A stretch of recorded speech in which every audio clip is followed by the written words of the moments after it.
Are you conservative in a world of liberal? Yep. Well, you're not alone. Hey, I'm Daniel Stafford, host of the Stafford Voice, and I'd like to invite you to tune in each Monday, 10 p.m. Eastern, where I'll break down the events of the week, and together we'll learn about how they affect you. So, sit back and get ready for the good, the bad, and the ugly of talk radio right here on K98 Talk.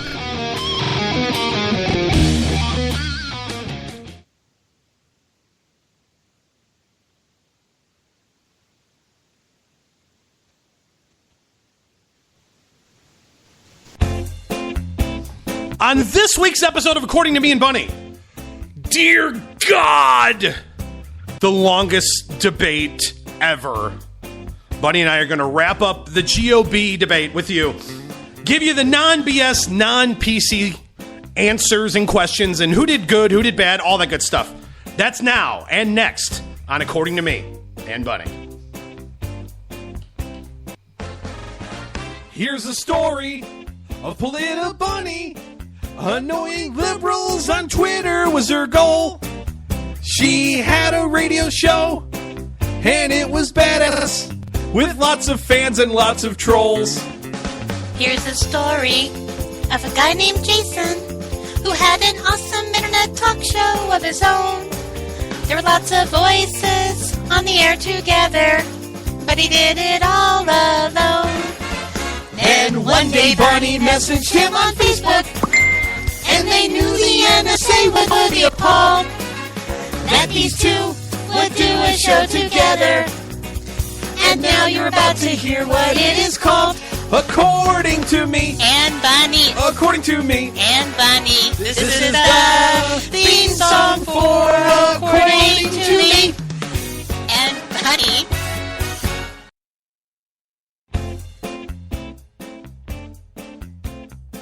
Welcome, folks, to According to Me and Bunny, Barack Obama, John Boehner, and Donald Trump's second most hated internet radio program. The 2-hour show that lasts 60 minutes. And the views and opinions expressed on this show come from two like-minded yet totally different individuals who are glad that you're here with us this evening. Wrapping up the GOP debate. Folks, for those of you who are listening to us live on K98Talk.com and listening to us and with us in the chat room, thank you. We're going to do the show at 10 o'clock, but that didn't happen when CNN decided to add an extra hour to a debate for absolutely no reason. We'll get into that in here in a second, but it wouldn't be prudent if I didn't introduce to you not only my amazingly talented co-host, but also the number 4 rated insanely hot rising conservative star. You may know her as many different names, but most of us know her by this. Little bunny foo-foo, hopping through the internet, scooping up some liberals and bopping them on that.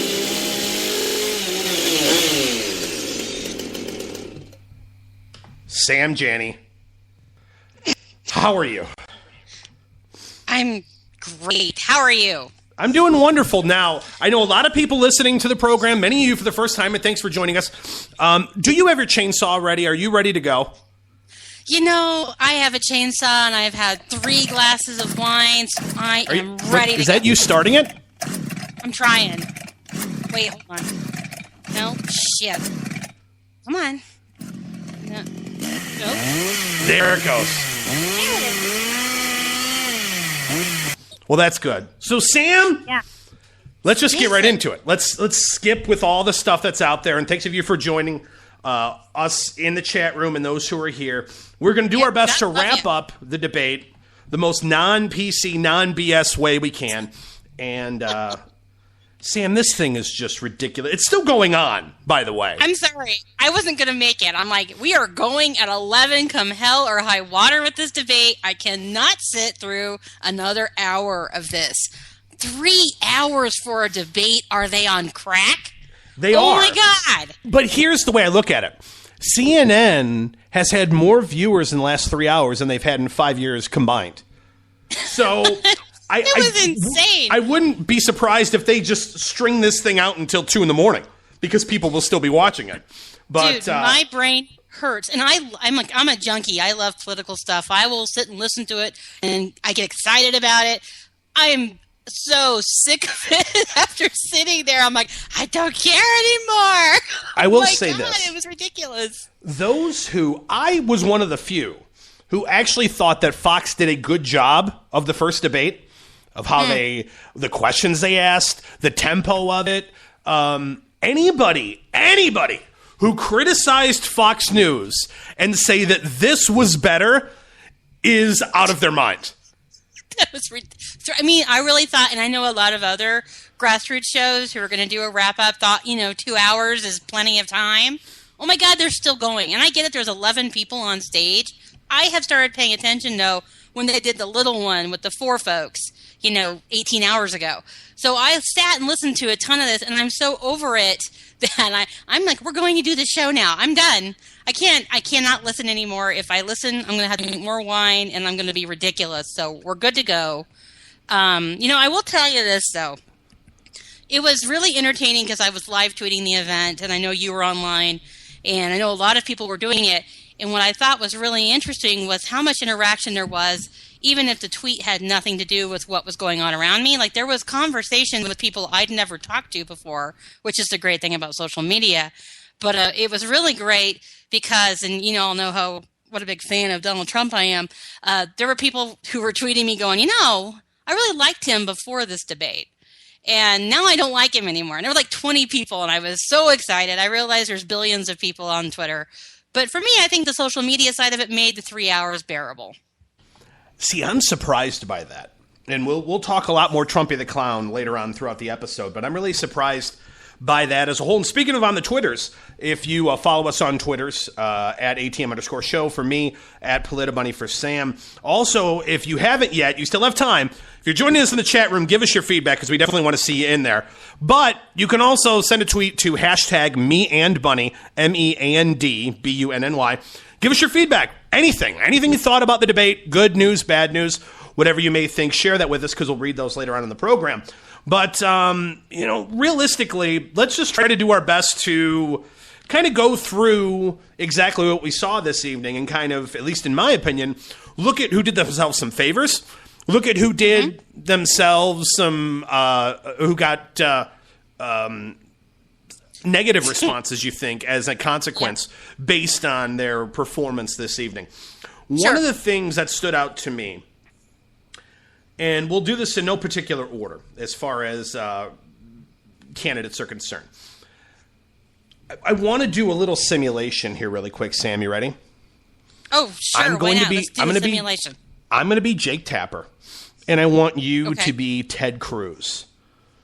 So here, I'm going to ask you something. You're going to start talking, and then I'm going to be Jake Tapper. You ready? Here's how it's going to work. Oh, yeah, I gotcha. Okay. I'm good. Senator Cruz, your response. Well, I'll let you know that I was among the first to stand up. Thank you, Senator. Thank you, Senator. Governor Bush. That's what it was with Ted Cruz all this evening. Did you notice that?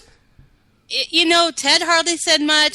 Carson really seemed like, I don't know if he was nervous. I don't know if he was scared to be that close to Donald Trump. But Carson was really out of his element. In the first debate, he was personable. He was charming. Tonight, he couldn't get his words right. He kept stumbling. It was a different Ben Carson tonight. I agree. But yeah, we didn't hear from Carson. We didn't hear much from Cruz. We didn't hear much from Rand. It really became the Bush show after a while. Did you notice that? I did, and here's what I don't understand. Again, I didn't walk away from the Fox debate going, oh man, that guy barely said anything. I mean, granted, there was a lot more light shine to Trump and Bush, but not to the level it was this evening.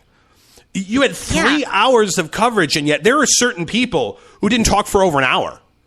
It was bizarre. And, what was really interesting is Christie got a lot more airtime than I thought he would, and I didn't want to punch him in his face as much as I usually do. So there was definitely some winning points for Christie.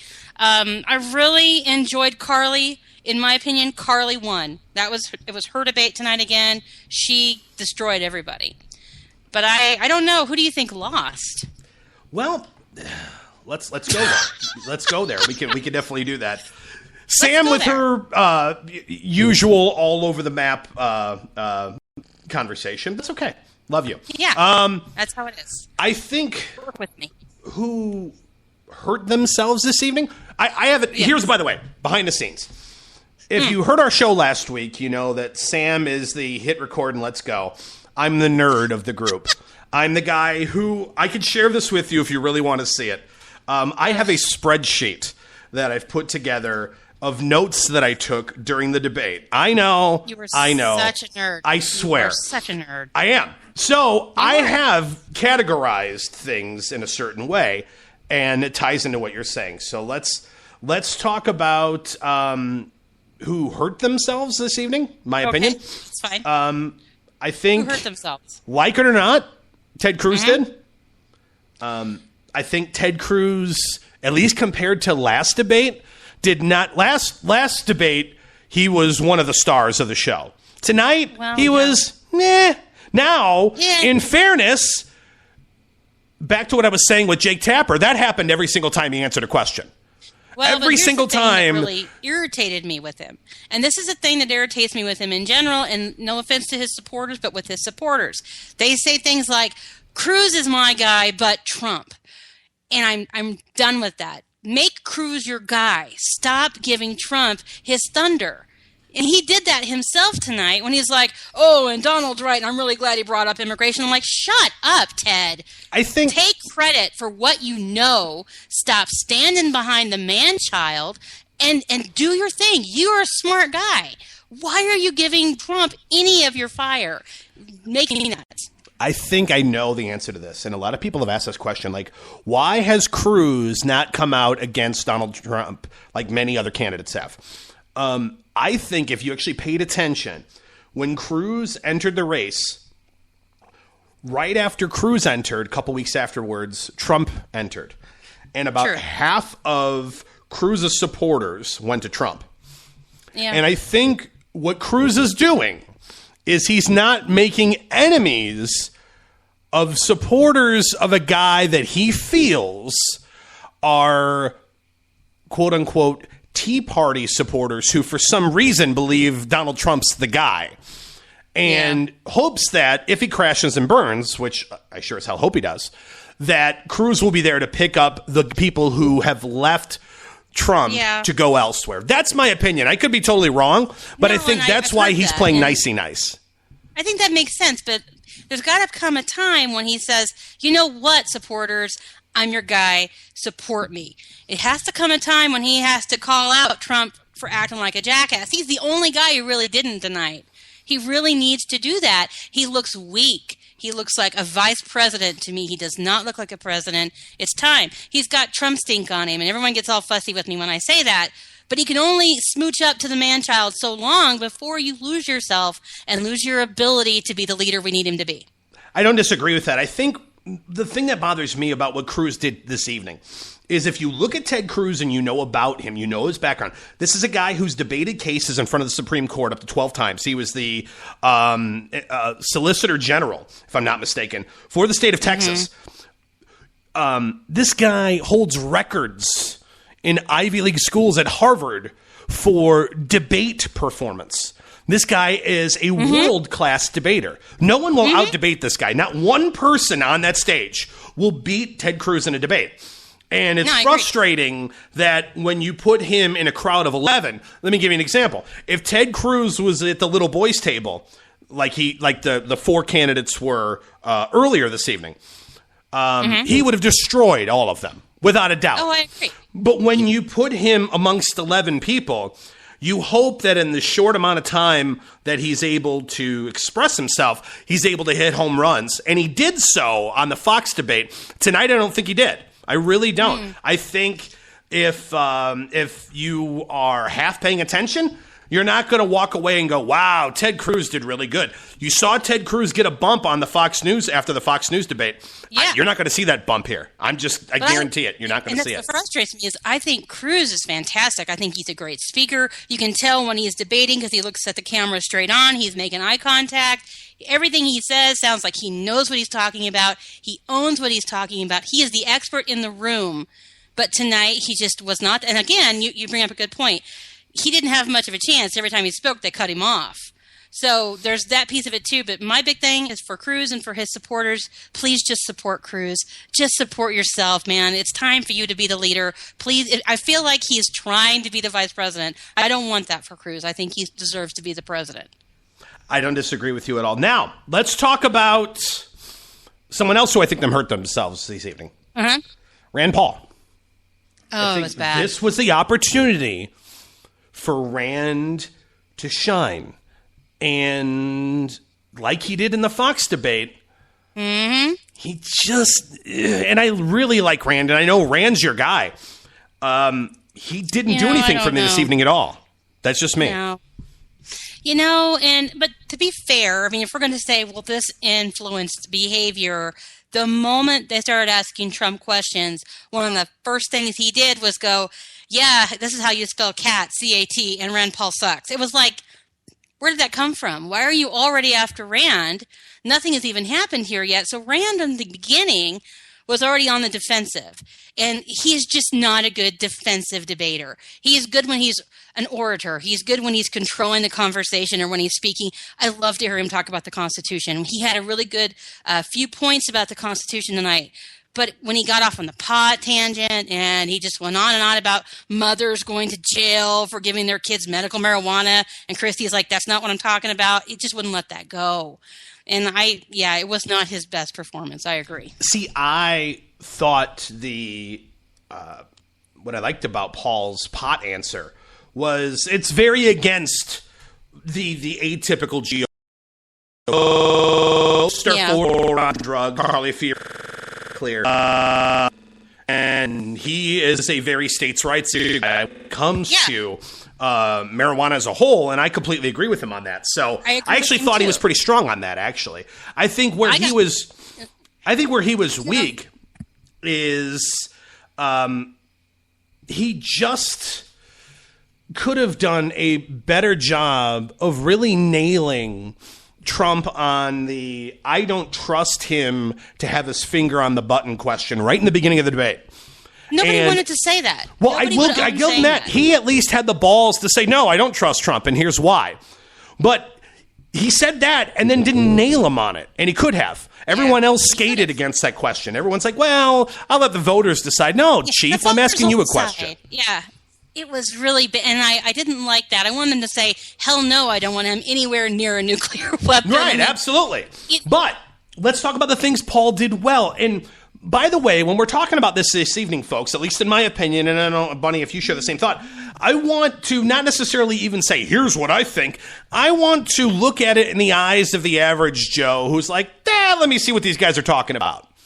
Sure. Because that's really, like it or not, you're going to have some impact with those voters. And so you have to look at it from that standpoint. So if you look at it from that standpoint, I think Paul did pretty poorly. His answer on Syria, best answer out of all of them. The fact that he was, the enemy of my enemy is my friend, and we make the decision of going after guys like Assad, not realizing that all we're going to do is empower ISIS when we take Assad out. We shouldn't be involved on either side. He's absolutely right. So he said a lot of really, really good things, but the problem is it's the delivery. It just didn't come off well to me. Yeah, and it may have been, they all seemed like they were hot, like they were starting to get sweaty, and maybe I was just, it's easy for me to sit home and go, you guys really suck, and I'm sitting on the computer in my air-conditioned house and drinking wine, and they're on stage for 3 hours under the lights, but he looked like shiny and insecure and nervous, and it just didn't seem like his best performance, and it didn't really seem like him, to be honest with you. Could you do me a favor, Sam? Can you do your impression of Taps? My what? Your impression of Taps. The song you play when something's dead. Can you do that? No, I am not singing. I know. I'm not that drunk. Because if you could do that, then we would play that for Scott Walker. He's done. Folks, he's done. No, I yes, think he is. Good tonight for him. Stick a fork in him. He's done. D-O-N-E, done. Toast. No. Guy's done. Totally disagree. It was the first time I saw him actually have any kind of energy in a debate. Like, he got excited. He got after Trump and he got after Bush, and he really actually had something to say. But I don't think he's done, but I don't think he gained anything tonight. I'll give you that. He needed this debate. He did. He needed this debate to shine, and he was meh. I think he's done. I think he's absolutely done.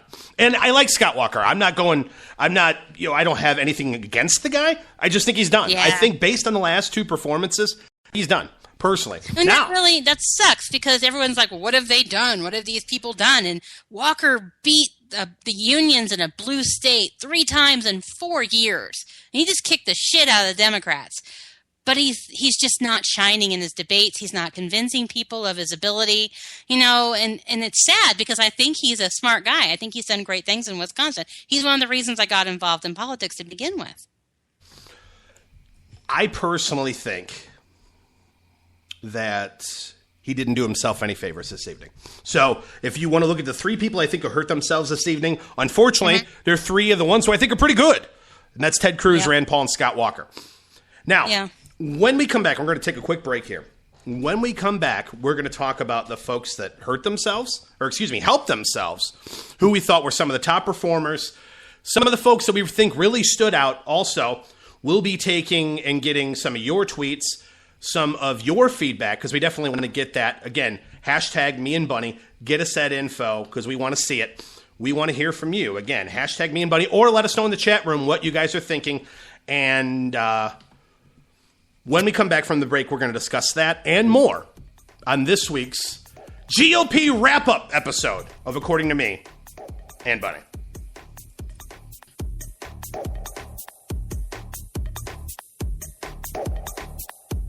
According to Me. Good day to you. As a distinguished gentleman, I need a serious source of news. One that doesn't waste my time when I'm enjoying my tea and crumpets. White powdered! White powdered! One that catches the most important stories of the day. The poop plane. Wasn't jet poop? Real serious nonsense. Mondays, 9 p.m. Eastern Time, now on K98 Talk. I'm gonna just move in another direction towards the classy. We'll be classy and not say dildo. They're completely different from shows that aren't. Are you conservative in a world of liberal? Yep. Well, you're not alone. Hey, I'm Daniel Stafford, host of the Stafford Voice, and I'd like to invite you to tune in each Monday, 10 p.m. Eastern, where I'll break down the events of the week, and together we'll learn about how they affect you. So, sit back and get ready for the good, the bad, and the ugly of talk radio right here on K98 Talk.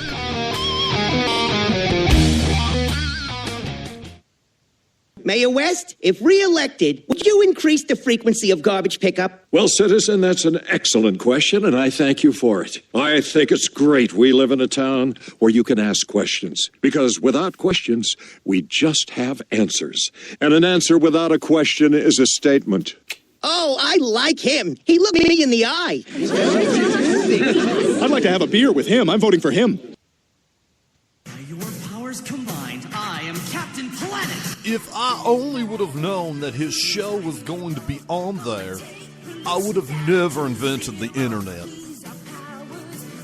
According to me.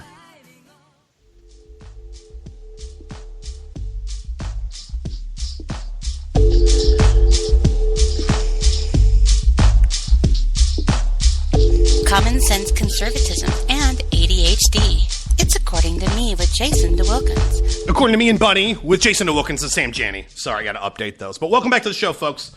Glad that you guys are here. And by the way, real quick, before we get into more GOP wrap-up debate goodness, the first segment of the show is actually brought to you by our partnership with Amazon.com. And if you guys buy stuff on Amazon, like everybody does, you, instead of just going to Amazon.com, you should go to Polititainment.net, the little website that could, our website. And at the top of the page, you'll see a banner for Amazon. Click on that. It's going to allow you to buy all the stuff you typically buy on Amazon, but every portion of something you buy goes to your friends here at Politainment. So if you shop on Amazon, you can help us grow at the same time. So instead of going to Amazon.com directly, just go to Politainment.net, click on the Amazon banner at the top of the page, and buy stuff. You'll be thankful you did that. And we thank you because it allows Bunny to buy more chainsaw grease and gas and all the things she needs to keep it lubed. I said lubed. Wow. All right, so welcome back to the show, folks. Sam. So we talked about those who hurt themselves.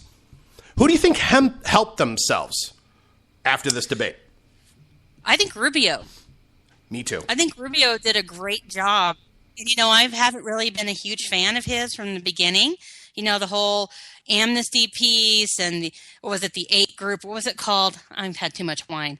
You know, he really got a bad rap for the whole piece on immigration. So I've been really wary of him. But tonight, boy, he was spot on. Every time he spoke, when he talked about any kind of boots on the ground, he talked about immigration, he talked about respecting people who may not be speaking in English because his father did. I mean, he told great stories that were relevant and made me want to hear more about what he was going to say. So for me, Rubio helped himself a lot tonight. Sam, do you mind if I read off of my dork notes? Can I do that? Yes, go ahead and ring off your dork notes. What I wrote down is I think Rubio has the absolute perfect balance of being stern without being a rat ass. He has the perfect response to when you know he's serious about something, he nails it home, but he doesn't come off like Rand Paul, who just seems pissed off. You know what I mean? Yeah. He just does a perfect job of letting you know he's absolutely 100% serious about the point he's going to say, but he comes off as a guy who means what he says. The guy is as smooth as a baby's butt, man. He really, really is. He's fantastic. Yes. Say what you want. And when nailed on immigration, he even said, look, we got to attack it in 3 ways. I learned that a one-size-fits-all approach doesn't work. That's why I don't support it anymore. And that's him saying, yeah, I signed up for this whole Gang of 8 idea. It sucks. That's why I backed out. And for people who have written him off. This is what irritates me is he's not allowed to say he changed his mind. He's not allowed to say I was wrong, but Trump can change his mind 5 times in 2 days and he's evolving. But Rubio says, you know what? That was really screwed up. I was wrong and I thought about it and I've realized that we need to do it this way. No, he's forever the amnesty guy. It is such a crock. Right, and it's the same thing. Ted Cruz was for TPP. And then he was against it, and we all now know why, because of what Obama did with it. But again, if Ted Cruz is able to come out and say, well, I support this. Oh, wait, no, I don't. Bad idea. That's what Rubio did with the Gang of 8. And yet, everyone's like, oh, Rubio amnesty, screw that guy. It's just ridiculous. Yeah. I think the guy, and I want to be careful here with how I say this, the one thing that you can say about Obama as a candidate in 2008 was he was silky smooth. He really was. Yep. And if there's anybody, very charming, very likable, say what you want, to the average Joe, still, Barack Obama's a cool-ass dude. And I think that Rubio has that. I don't mean that his policies and the way he is Obama-like by any means. But as far as having the it factor, he's got it. Yeah. He absolutely has it. I'm sorry. He's very charming. He is so well-spoken. It's funny because my husband tried to sit with me and watch the debate tonight because, we spend our evenings together usually. And he's like, well, I'm going to sit and watch. And the debate started and, Trump made some comments and my husband's laughing. And I'm like, oh, shit, here we go. And then he started getting bored with Trump. And then he started listening to Rubio. Now, my husband is involved. He's very conservative, but he's not like me. He's not a junkie on politics. So he doesn't exactly know all that's going on. And he looks at me and he goes, that Rubio guy's onto something. He's good. And I was like, yeah, finally. I mean, it was interesting to watch because, there's 11 people. My husband's clearly bored. He's playing Madden, he's hanging out with me. And he's like, God, that Rubio guy's onto something. He's really got it. So you're right. He has it. There's something very smart about Rubio. There's something very charming about Rubio. And I think he did a world of good for himself tonight. I absolutely agree. And I'll tell you what, that's a guy who, in my opinion, should see a bump based on his performance this evening. His answer on the Second Amendment was one of the best answers of the night. Yeah, he was I agree. So good on that. I'm telling you. Well, and his whole piece about how you can't have a strong country without strong people, and you can have strong people without strong families and strong morality and strong values. I was like, oh my God, I almost stood up. I was like, yes. And then I realized I'd had 2 glasses of wine and I'd fall over, so I didn't stand up. But, it was great. There were a couple moments like that. And I hate to say this because I know I'm going to get blasted for it. I'm still not a Jeb Bush guy. I'm still not for him at all. But when Trump attacked W, and Trump said horrible things about W, and he talked shit about his wife. I mean, he made it very personal with Jeb. And I thought Jeb handled it very well. He says, you could apologize. My wife is sitting right here. And Trump refused to apologize to his wife because he said he wasn't wrong. But then when he said how horrible W had done, with the country, and it was his fault, and he sounded like every damn liberal on Twitter, and all Bush said was, my brother kept the country safe. And that was a home run for me. And I hated it because it was Jeb Bush. And I'm like, oh, God, dynasty. But I was so excited because that was like a punch in the nose. It was right on. It was good. His swipe back at Trump about his wife, his swipe back at Trump about George W., and his answer on pot was actually pretty good.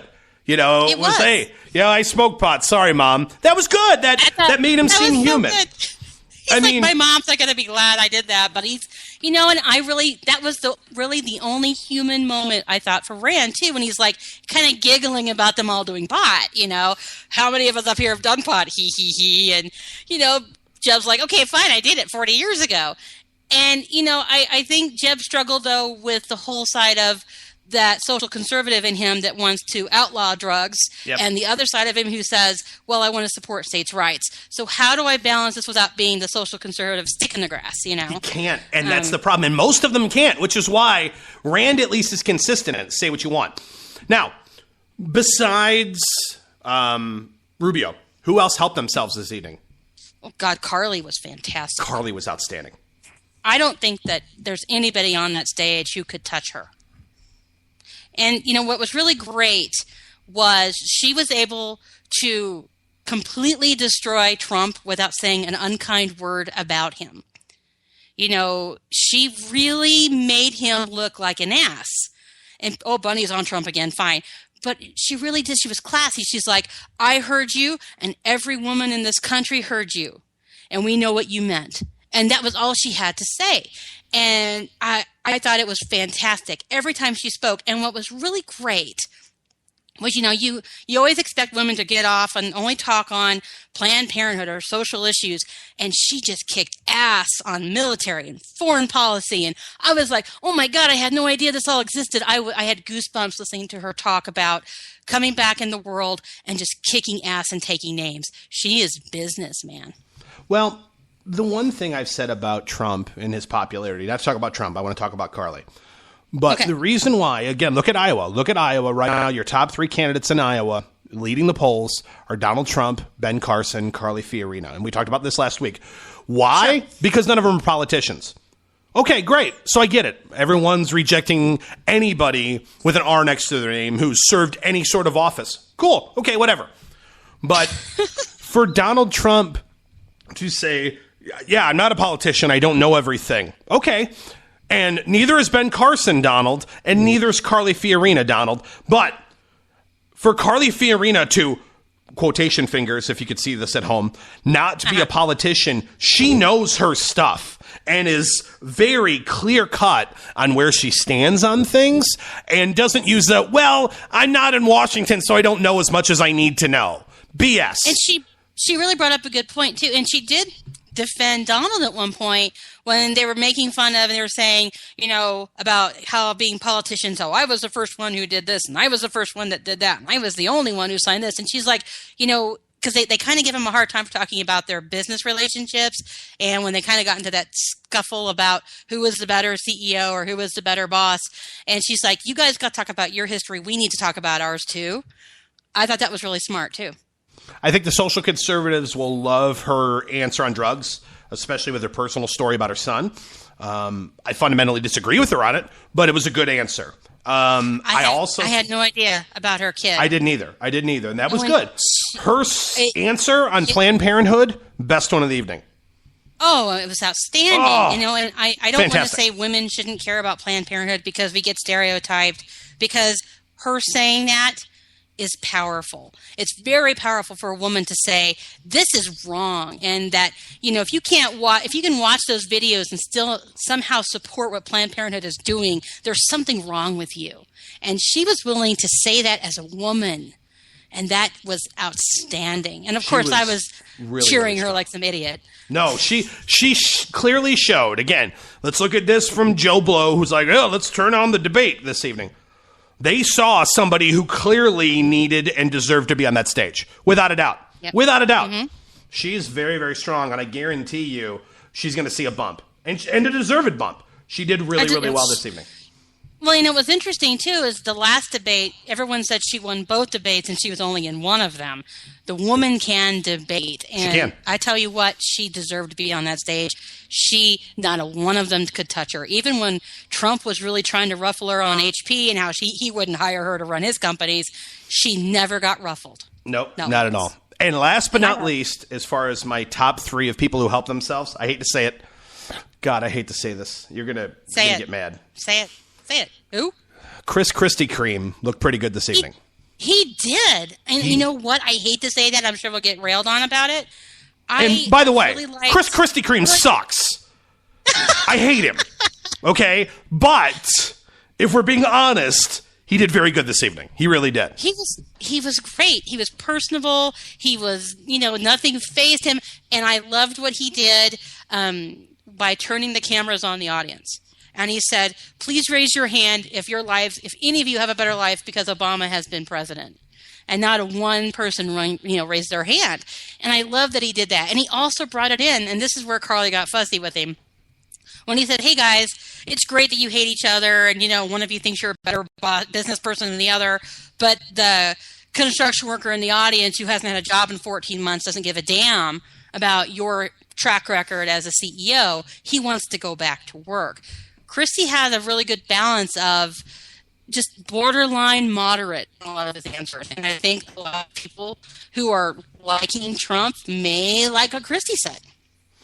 I think Chris did well. I did take offense about his statement about, don't turn the camera on me, which most people would be glad to do.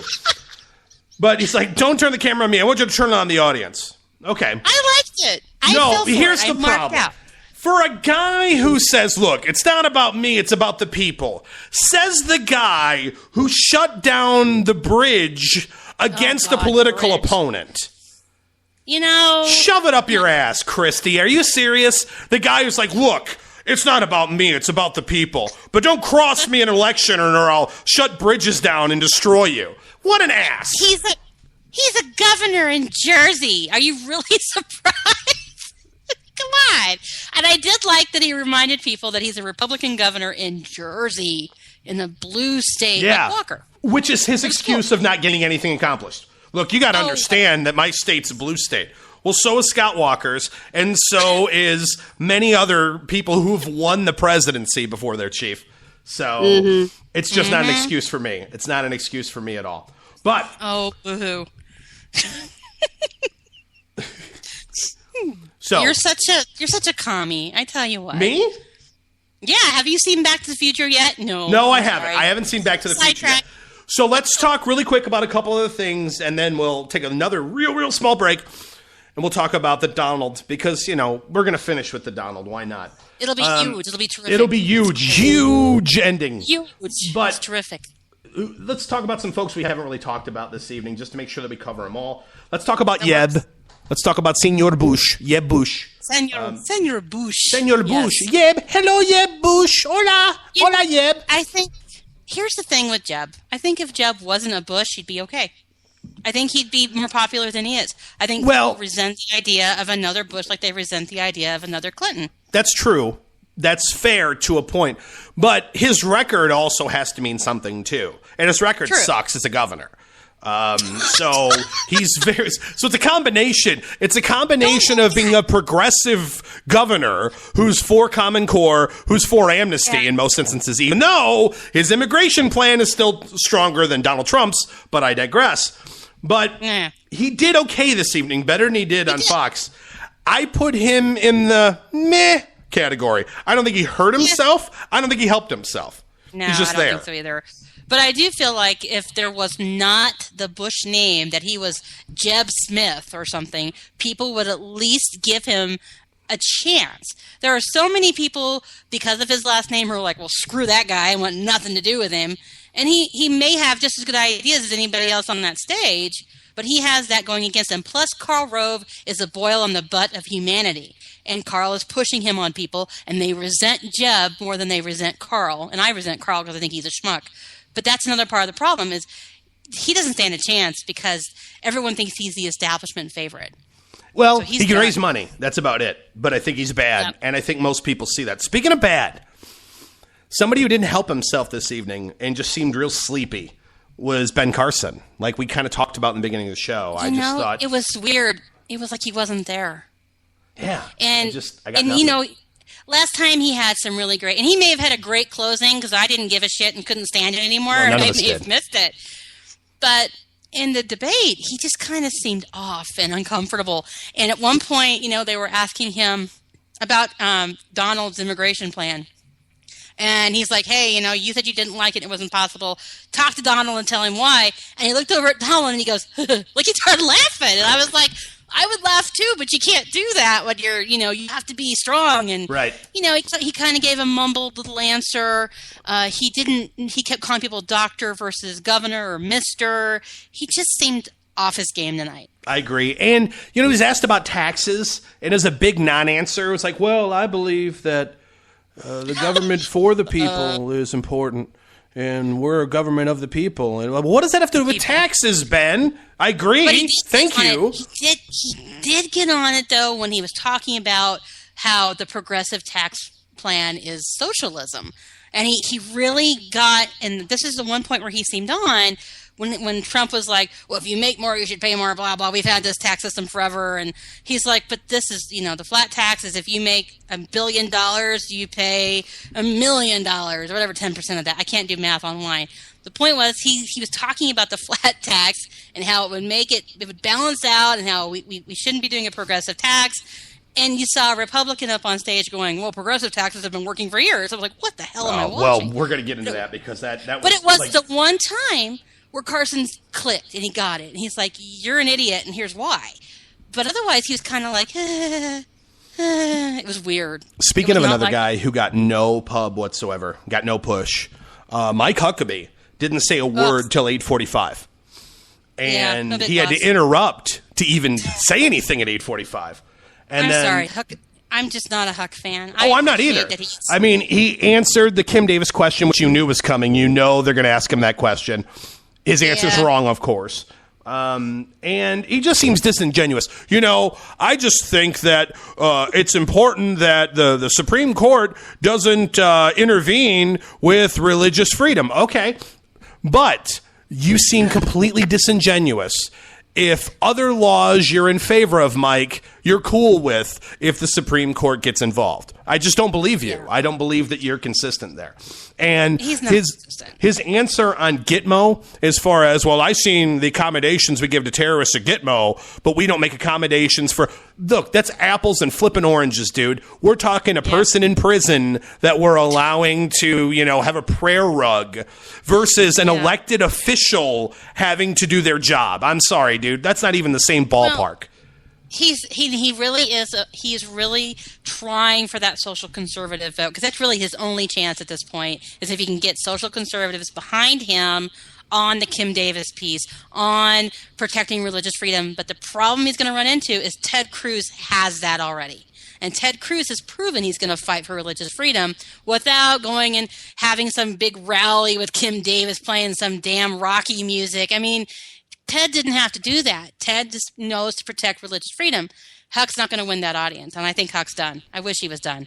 Now, Before we take a break and talk about Trump, we should dedicate at least the next 20 minutes to John Kasich, shouldn't we?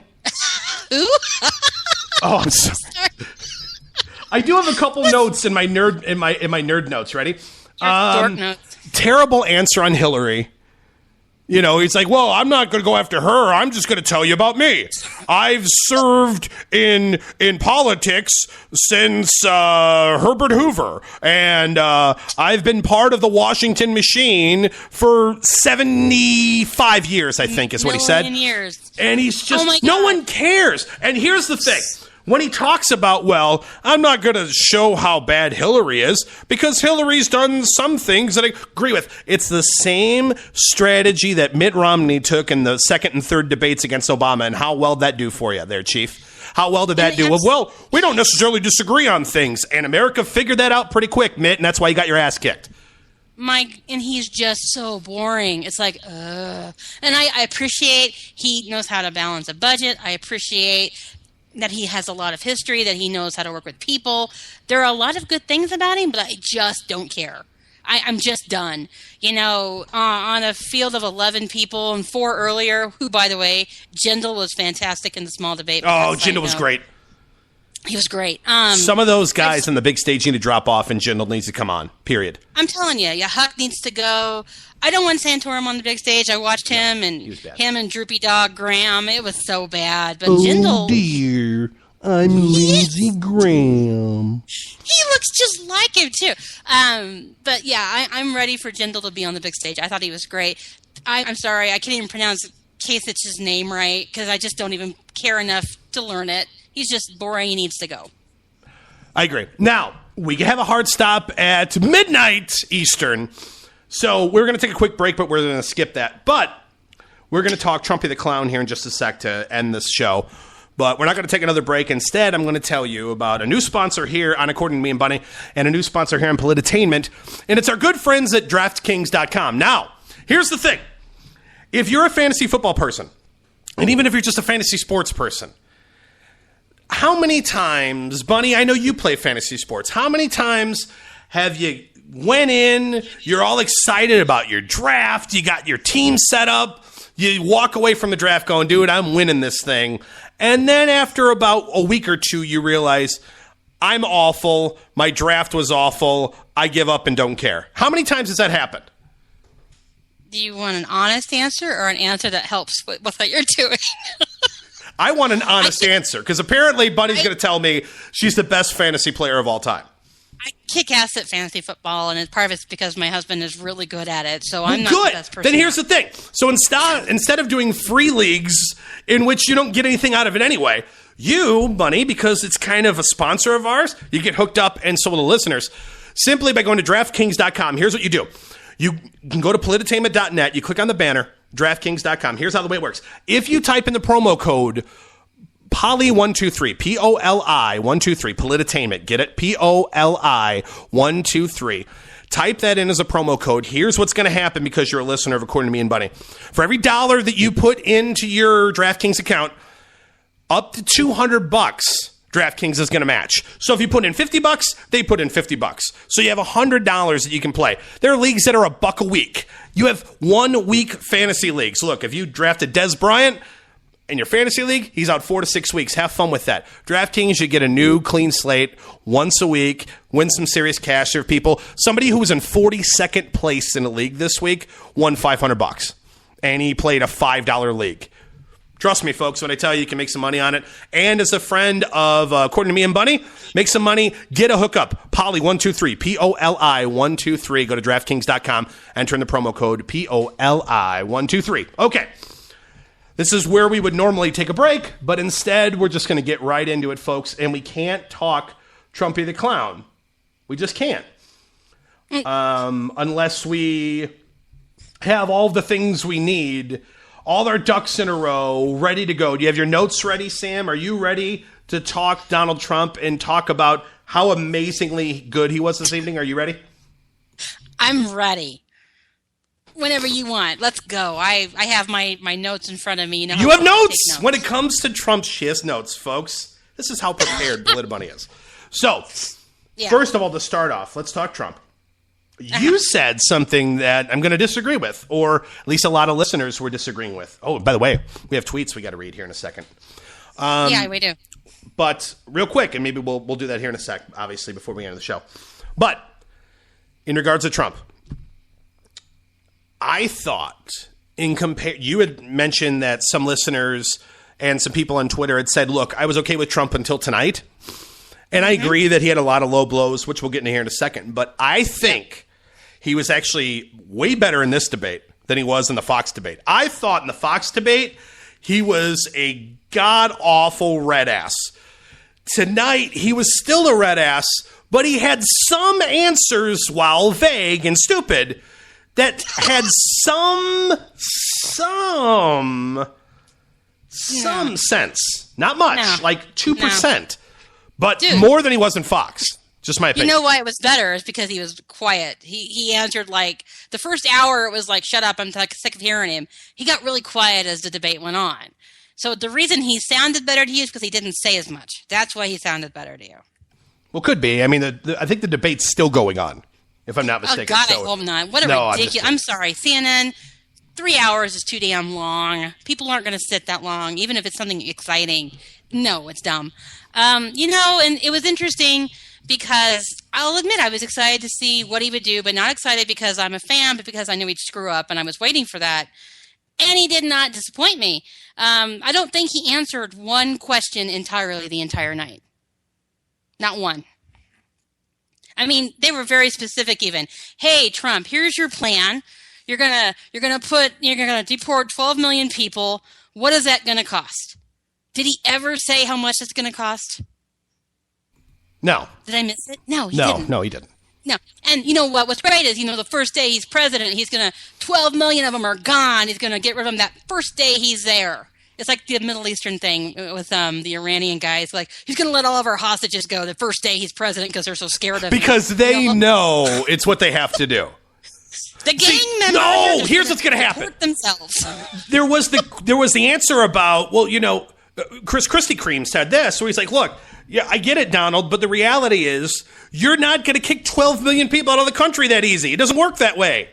Well, and it's expensive. It's going to be a pain in the ass nightmare, and we don't have the funding, we just logistically can't pull that off. You're crazy. Well, and right now, but here's what's going to happen. I figured it out, Sam. $200 billion, blah blah blah. Right. It was just ridiculous. And he's right. We spend a lot on it, but here's the thing, Sam. Listen, just like the people in Iran need to know that when they're president or when he's president, that the hostages need to be released. Yep, I think in the world of Donald Trump, the 12 million illegals, they know it's time to leave. When I'm president, they'll know they need to get out. Gotta go. Sorry, I realize they have all these great benefits and we love these sanctuary cities, but I'm out of here because Trump's president. Yeah. Oh my God. Know. And what was great, Jindal, I'm sorry, total side note, because of sanctuary cities, Jindal had the best answer on immigration I heard all night, and people probably missed it. Jindal said we need to criminalize sanctuary cities and arrest mayors who are doing it. He took a different stance of, we need to go in there and tell them to obey the law. He said put their asses in jail. I thought it was great. Wow. I didn't catch the entire little kids table debate, but I will have to get caught up on that. But what I saw, Jindal was really, really strong. One of my favorite answers on Trump was, again, a similar pattern with Trump is, it's just going to happen because I'm Donald. When he talked about world leaders, I get along with China and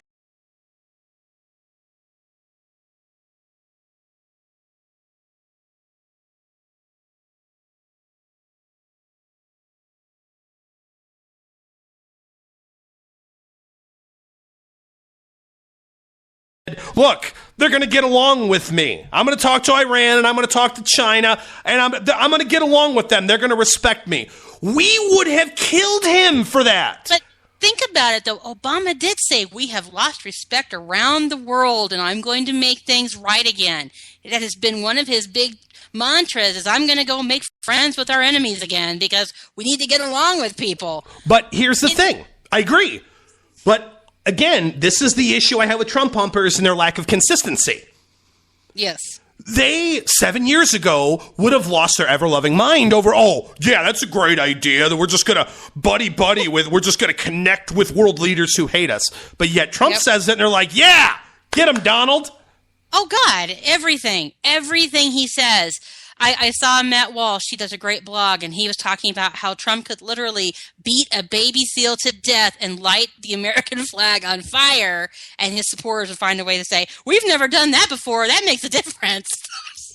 It's unbelievable. And one last point I want to make about Trump, and then obviously I'll give it to you, and then we can get your tweets out there and wrap up the show, is Trump making the decade-old Democrat argument in regards to taxes was infuriating to me. It was ridiculous. Hedge fund people pay 10%, and that's nothing compared to somebody else. They need to be paying more.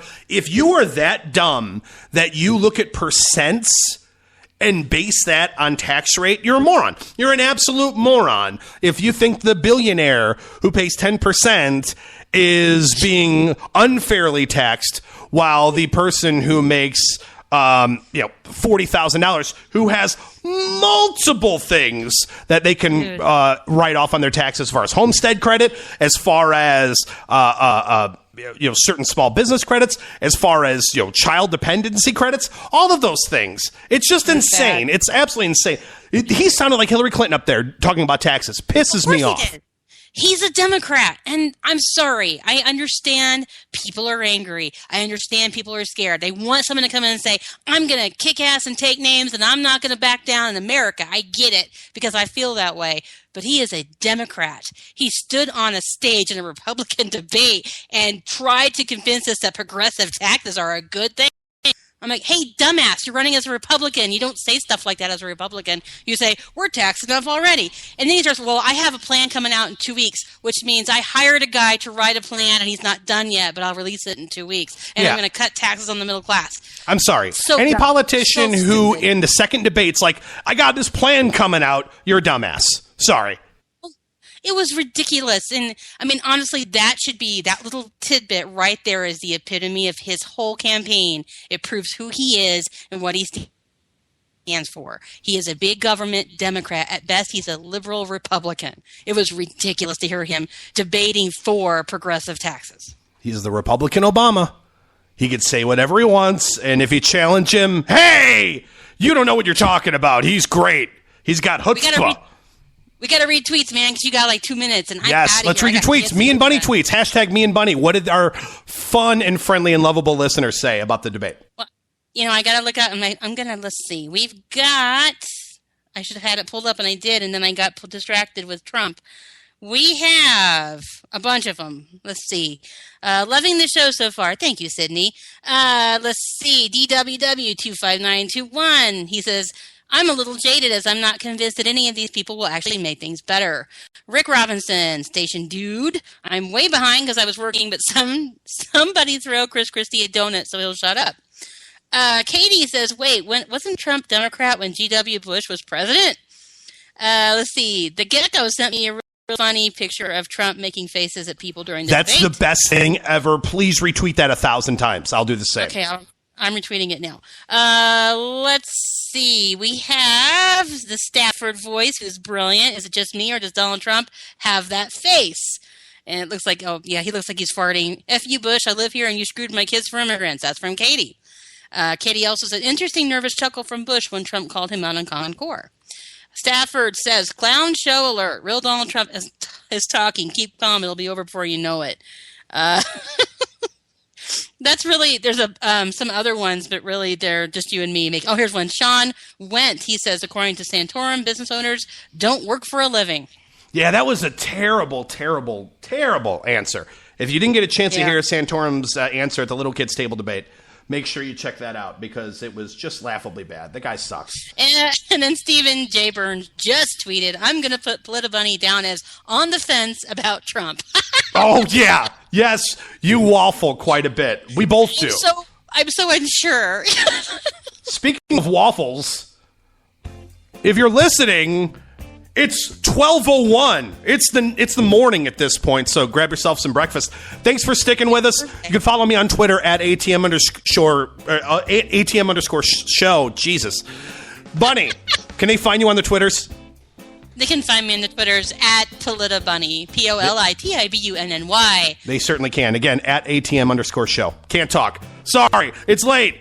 end of the evening. Thanks for joining us. If you enjoyed this episode and you're listening to it live, share it with others as they can hear the podcast. Thanks for listening, guys. This is the GOP debate, the 17-hour debate, according to me and Bunny. Thanks for listening. Good night, America. Good night. Good morning, for that matter. Jeez.